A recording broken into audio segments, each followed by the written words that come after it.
जैन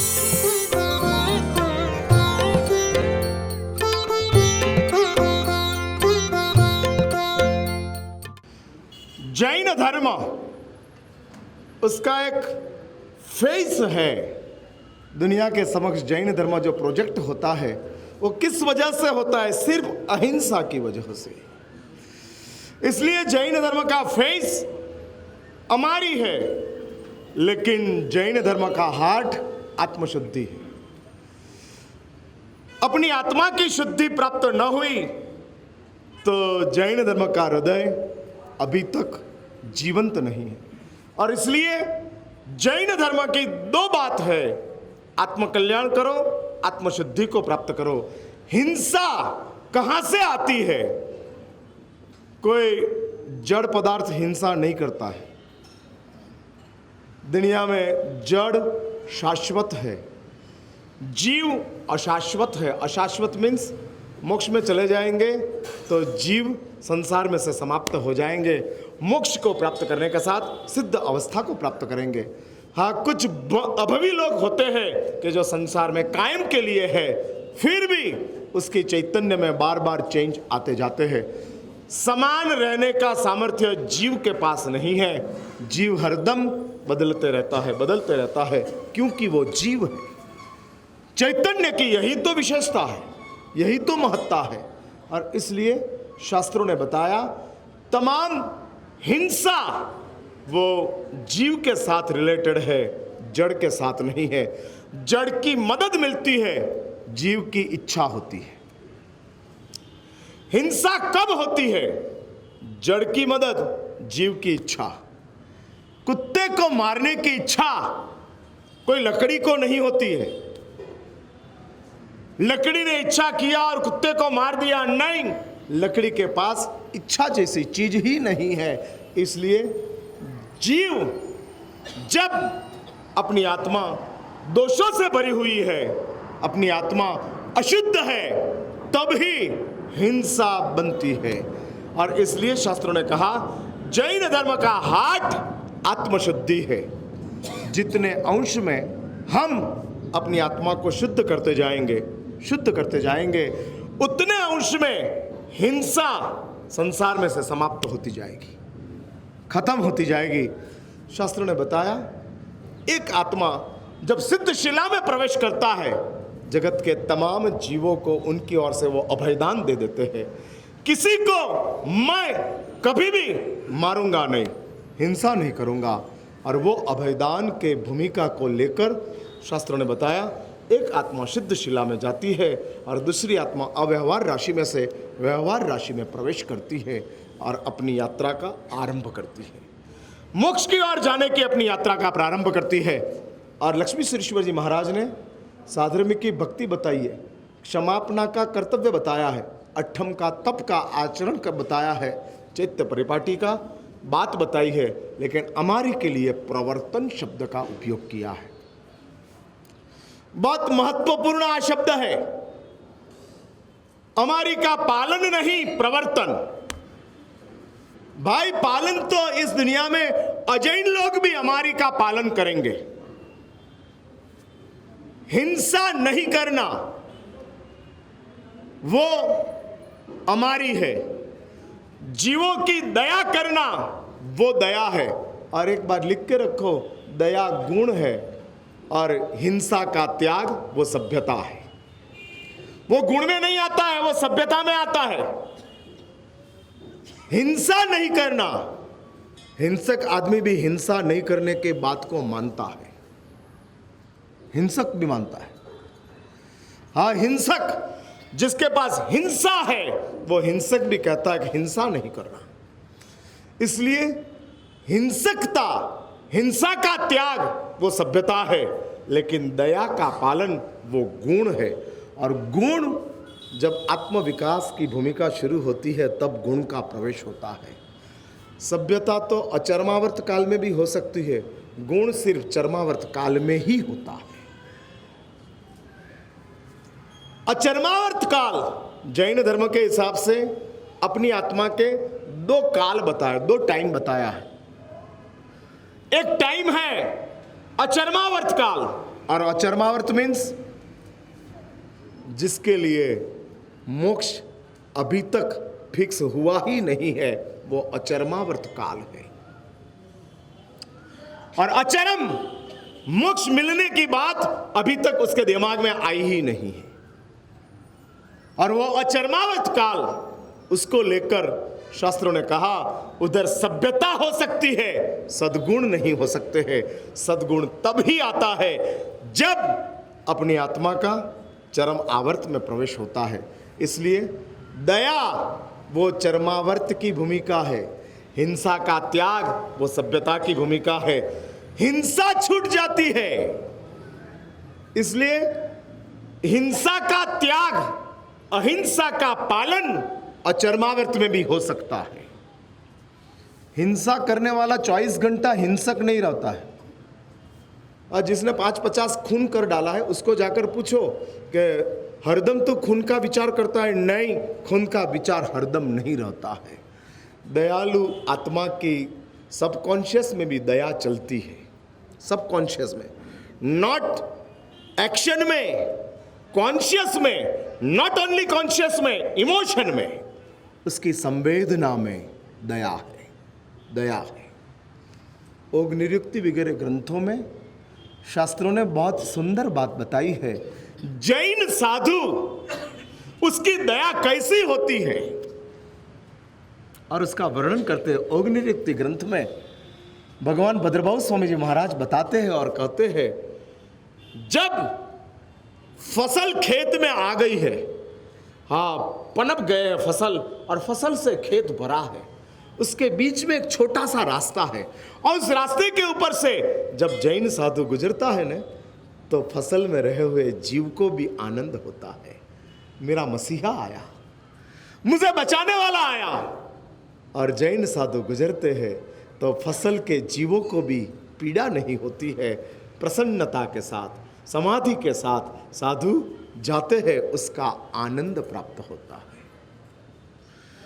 परमात्माओं की, तीर्थंकर देवों की दया इतनी अद्भुत, इतनी अद्भुत, शास्त्र में लिखा है। पद्म विजय महाराज देववंदन में प्रथम परमात्मा आदिनाथ का स्तवन में कहते हैं, कांटापण वृक्ष नमे असराल, पंखी दिए प्रदक्षिणा। ये कैसे होता है? कैसे? आपको आपके घर वाले प्रदक्षिणा नहीं देते हैं, हाँ, आपकी नौद आपके स्वजन नहीं लेते हैं, नहीं लेते हैं। कभी दिया आपको प्रदक्षिणा? नहीं दिया ना? आपने दिया कभी? बोलो, बहुत बार दिया। हाँ, इसलिए संसार में परमात्मा का ये पुण्य वैभव नहीं, गुण वैभव है। एक बात लिख के रखो, देवो परमात्मा का जो बहुमान करते हैं, अतिशय करते हैं, वो परमात्मा का पुण्य वैभव, लेकिन एकेंद्रियो परमात्मा का जो महिमा करते हैं वो प्रभु का गुण वैभव। भगवान का पुण्य की असर पंचेंद्रिय को होती है, एकेंद्रिय के पास वो समझ ही कहां है, समूर्छिम है, मन ही नहीं है। फिर भी वृक्ष को नम जाता है, वृक्ष स्वयंभू नम जाता है। कोई नमाते नहीं है, नम जाते हैं। किसी ने नहीं कहा महावीर देव इस रास्ते के ऊपर से गुजर रहे हैं, पैर झुक जा, नहीं कहा, फिर भी पैर झुक जाता है। स्वयंभू, वो प्रभु का पुण्य वैभव नहीं। पुण्य की इफेक्ट पंचेंद्रिय को हो सकती है, गुण की इफेक्ट समग्र जीव सृष्टि को होती है, समग्र जीव सृष्टि। हाँ, ये दोनों समझ लो। जब अपने आप में गुण का विकास होता है, गुणों का विकास, तब एकेंद्रियों भी अपने आप शांत हो जाते हैं। हाँ, इसलिए हेमचंद्र श्रीश्वर जी महाराज ने परमात्मा का 5 कल्याणकों के अवसर के ऊपर सकल ब्रह्मांड में आनंद प्रकट होता है, और उसका श्लोक वितराग स्तोत्र में जो बनाया है उसमें कहते हैं, पवित्रम तस्य चारित्रम को वा वर्णयितुम सक्षम। चारित्र शब्द का उपयोग किया है, पवित्रम तस्य पुण्यम नहीं, चारित्रम। ये शब्दों का उपयोग महापुरुषों बहुत समझदारी के साथ करते हैं।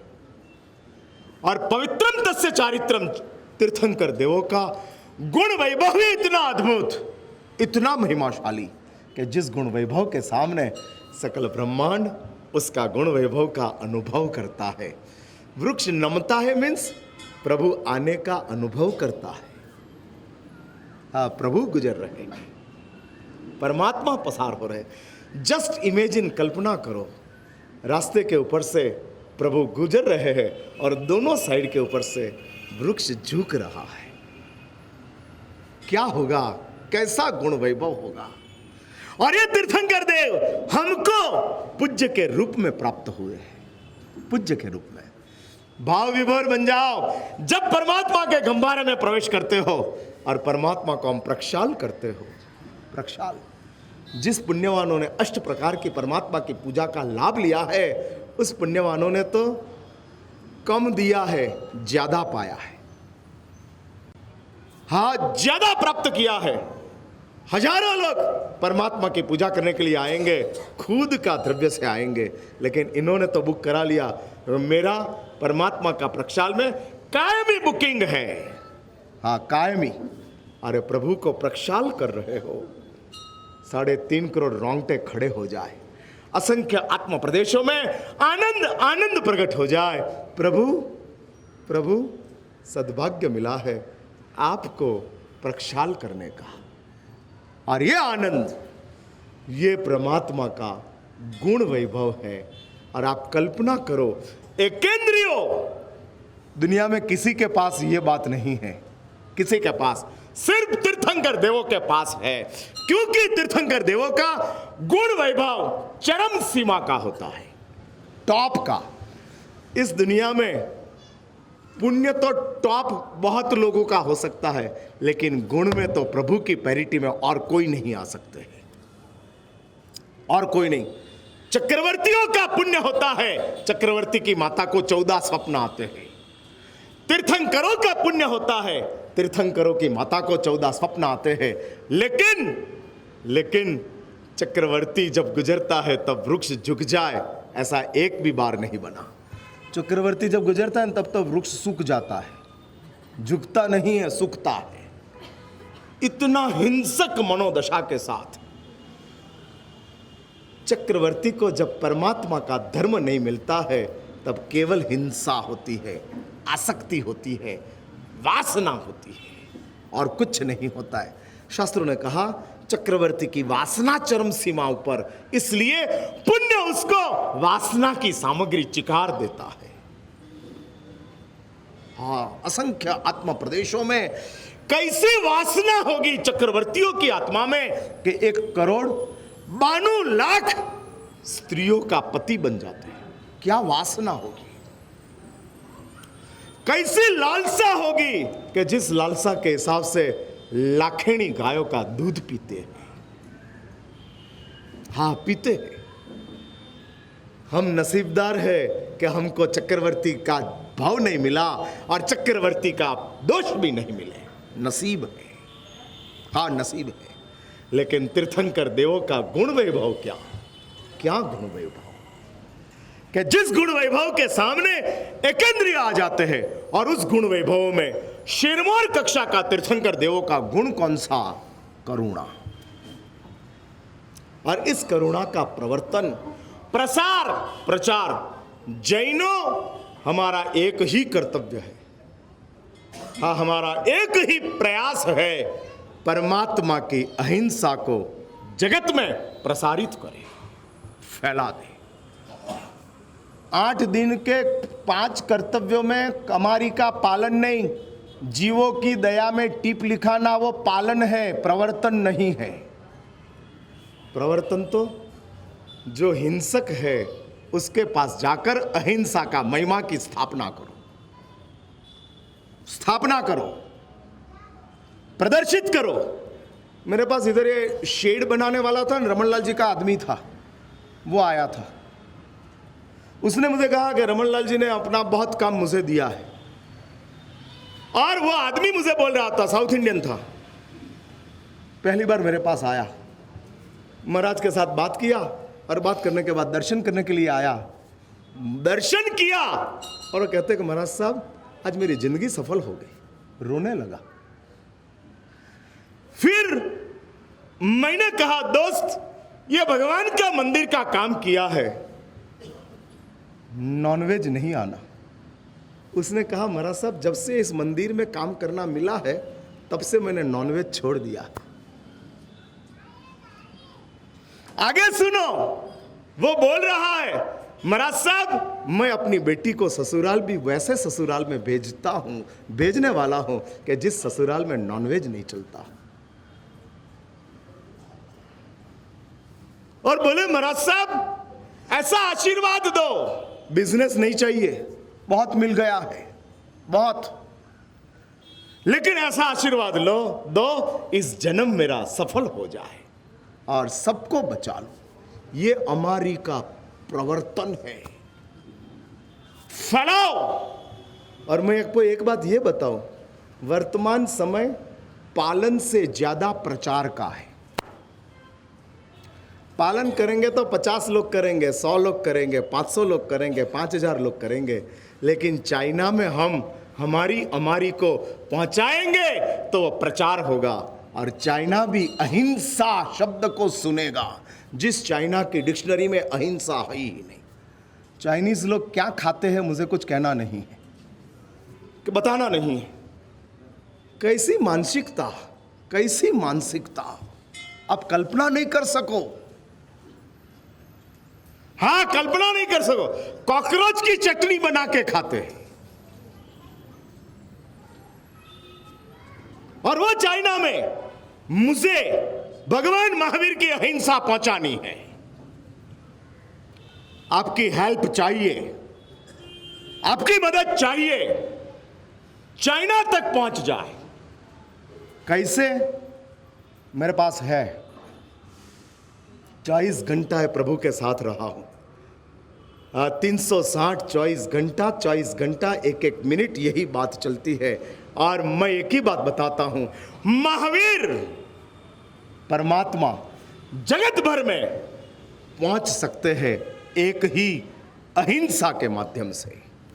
प्रवर्तन, प्रवर्तन मीन्स मार्केटिंग। अहिंसा का पालन मॉरल है, अहिंसा का प्रवर्तन मार्केटिंग है। फैलाते जाओ, फैलाते जाओ, फैलाते जाओ। और आज अहिंसा का मार्केटिंग करना हो तो अपने पास ये सदी से श्रेष्ठ सदी भूतकाल में एक भी नहीं आई है।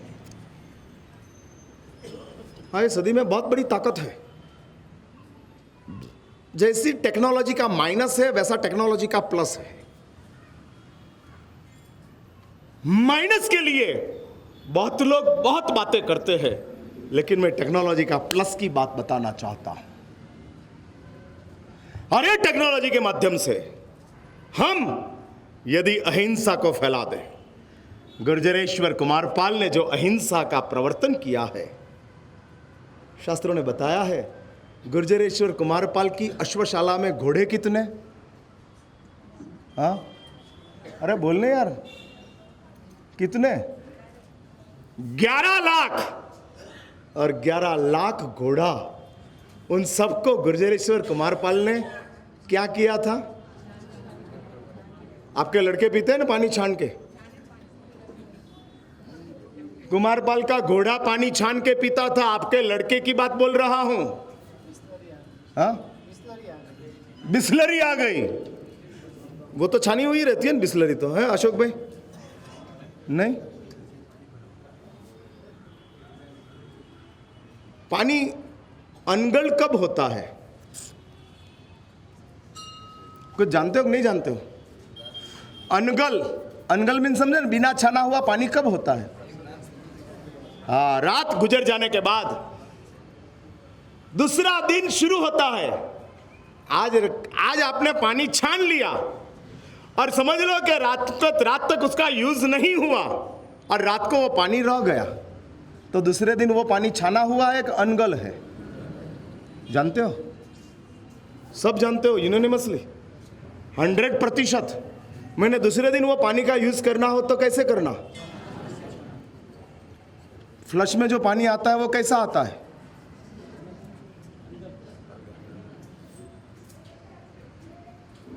और ये पानी शास्त्रों ने कहा सूर्य अस्त होने के बाद भोजन बासी हो जाता है, पानी अनगल हो जाता है। बासी भोजन बहुत लोग नहीं खाते हैं, लेकिन अनगन पानी का यूज बहुत लोग करते हैं। अभी समझ लो, ओवरनाइट का पानी भी अनगल है, तो ओवर ईयर का बिस्लरी कैसा? Over week, over month, over year company में बना था तब पैक हुआ था। बिस्लरी का पानी हाइजेनिक हो सकता है, होली नहीं है। एक हाइजेनिक, मैंने हाइजेनिक मीन्स क्या? स्वास्थ्यप्रद, बराबर ना गुजराती हिंदी? स्वास्थ्यप्रद, हाइजेनिक। होली मीन्स क्या? पवित्र तो इतना तो मुझे आता है भाई। पवित्र किसको बोलना, किसको पवित्र कहना? जो परमात्मा की आज्ञा का पालन के साथ। एक बार लिख के रखो, महाराज साहब कल छाना था, फिर आज क्या छानना, पैक ही रखा है, कौन से उसमें जीव चाहेंगे, क्यों इतनी मेहनत कराते हो, वेस्टेज ऑफ टाइम है, क्या करना है? इसके बजाय छाना हुआ है, ढका हुआ है, फिर क्यों छानना? एक बार लिख के रखो। जितनी बार आप लव लेटर पढ़ते हो उतनी बार वो लव लेटर कैसा लगता है? नया ही लगता है। हाँ, जितनी बार पढ़ते हो उतनी बार नया लगता है। 40 साल के बाद भी चंपालाल जी नया लगता है ना? हाँ, नया लगता है। क्यों? लव लेटर है, इसलिए लव लेटर कभी पुराना नहीं होता है। वैसे परमात्मा की आज्ञा है, प्रभु का प्यार है।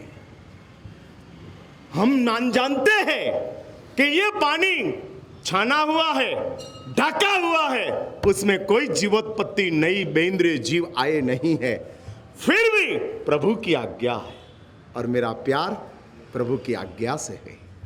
मैं कोई पानी छानने की क्रिया नहीं कर रही हूं, मैं प्रभु की आज्ञा का पालन कर रही हूं। पानी छानने का काम मेहनत है, लेकिन प्रभु की आज्ञा का पालन बहुमान है। मेहनत को बहुमान में ट्रांसफर करो, एफर्ट को रिस्पेक्ट में ट्रांसफर करो। एफर्ट, पानी छानना एफर्ट है, लेकिन प्रभु की आज्ञा का पालन करना रिस्पेक्ट। और ये अमारी का प्रवर्तन पहला नंबर के कर्तव्य में गुर्जरेश्वर कुमार पाल ने 11 लाख घोड़ाओं के लिए पानी छानने की व्यवस्था की थी। 11 लाख घोड़ाओं के पीठ के ऊपर बैठने के पहले पूंजनी की व्यवस्था की थी। हाँ, हर सैनिक को कुमारपाल का आदेश था, घोड़े की पीठ के ऊपर बैठो, उसके पहला जो तीर चलाने वाला है, तलवार चलाने वाला है, वो सैनिक बैठने के पहले घोड़े की पीठ को प्रमार्जन करता है और बाद में बैठता है। अरे जो हिंसा करने के लिए जा रहा है, उधर भी कुमारपाल का एक संदेश है, एक संदेश है। जिसको तू मारने के लिए जा रहा है वो तो गुनहगार है, इसलिए तू मार रहा है, लेकिन जिस पीठ के ऊपर चींटी है, कोई छोटा जीव है, उसने क्या गुनाह किया है, क्यों मारना? हटा ले। निर्दोष को बचाना सैनिक का काम है, दोषी को सजा करना सैनिक का काम है।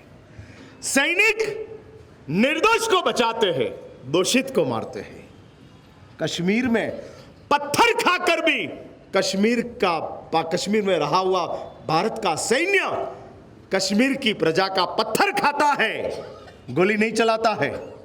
आतंकवादियों के ऊपर गोली, और कश्मीर की प्रजा अपने ही सैन्य के ऊपर पत्थर मारा करती है। कितनी बड़ी कमनसीबी। जो सैनिक प्रजा को आतंक से बचा रहा है, वो सैनिक को प्रजा ही पत्थर मार रही है, फिर भी प्रजा के सामने सैनिक ने कभी पत्थर मारने वाले को गोली से नहीं उड़ाया। ये सैनिक का फर्ज है। सैनिक कहता है दुश्मन को मारूंगा, प्रजा को बचाऊंगा। और गुर्जरेश्वर कुमारपाल कहते हैं घोड़ा के ऊपर रही हुए छोटे छोटे जीव जंतु अपनी प्रजा है, नहीं मारना। रण मैदान में दुश्मनों को मारना, प्रजा को नहीं मारना। और गुर्जर ईश्वर कुमार पाल ने वो घोड़े के ऊपर पूंजनी रखी थी। गुर्जर ईश्वर कुमार पाल के हाथ के ऊपर चीटा, बड़ी चीटी चढ़ गई और काटने लगी। कुमारपाल के लिए चींटी को मारना कौन सी बड़ी बात थी, लेकिन नहीं मारता है। चींटी को बचाना पराक्रम है, मारना हिंसा है। आप सुनते हो ना, इसलिए एक बात समझ के रहो, छोटे को बचाना पराक्रम, दुश्मन को मारना शक्ति। हम दुश्मन को मारते हैं, शक्ति है। छोटे को बचाते हैं, पराक्रम है। बचाओ बचाओ। और ये हमारी का प्रवर्तन आज अवसर है अपने पास। 21वीं सदी है, कुमारपाल का जीवन के ऊपर पूरी सीरियल बन सकती है। 25 एपिसोड में गुर्जरेश्वर कुमारपाल का समग्र जीवन हम सीरियल के रूप में दुनिया के समक्ष रख दे। और कुमारपाल की अहिंसा क्या थी, बादशाह अकबर को हिरसरीश्वर जी महाराज ने कैसे अहिंसक बनाया था। इसलिए एक बात समझ के रखो, अभी छरी पालित संघों का समय पूरा हुआ, सीरियलों का समय शुरू हुआ। और मैं कहूंगा छरी पालित संघों निकालने में 2 करोड़ रुपए का खर्च होता हो तो उसको मैं कहता हूं कि यदि आपको कोई छरी पालित संघ निकालना हो तो एक सीरियल बनाओ। 25 एपिसोड तक वो सीरियल चलेगी। 25 दिन तक संघ चलता है, 25 एपिसोड तक वो सीरियल चलेगी। और वो सीरियल के माध्यम से हिंसक लोगों के घर में भी हम अहिंसा का मैसेज छोड़ेंगे। हाँ, धर्म को मॉडर्न बनाने का समय आ गया है। मॉरल को यदि मार्केट में जाना हो तो मॉरल को भी मॉडर्न बनना पड़ेगा। हाँ, मॉडर्न बनना पड़ेगा।